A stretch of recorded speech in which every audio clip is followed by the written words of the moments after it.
TVS Apache 162V time set করার জন্য সবার প্রথমে এখানে দেখতে পাচ্ছেন ট্রিপ এতে আছে, এটা ওডোমিটারে আনতে হবে। ওডোমিটারে আনার জন্য এই সাইডে এম বাটন আছে, এখানে এস বাটন আছে। এম বাটনটা টিপে ট্রিপ টু হাই স্পিড এখানে দেখতে পাচ্ছ ওডোমিটার চলে এসছে। এরপর মুড বাটনটা টিপে রাখতে হবে।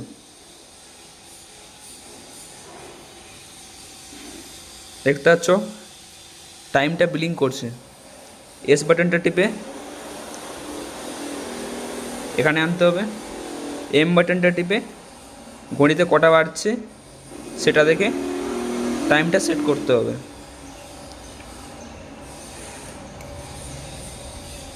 এরপর আরেকবার এস বাটনটা টিপলে মিনিটের কাছে চলে আসবে।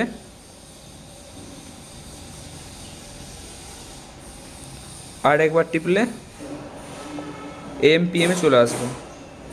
এমপিএমে আসার পর এম বাটনে এখানে তুমি সেট করতে পারো এম হবে না পিএম হবে।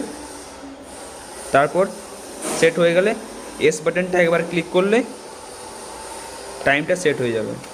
চাবিটা অন অফ করে দেখে দিচ্ছি একবার।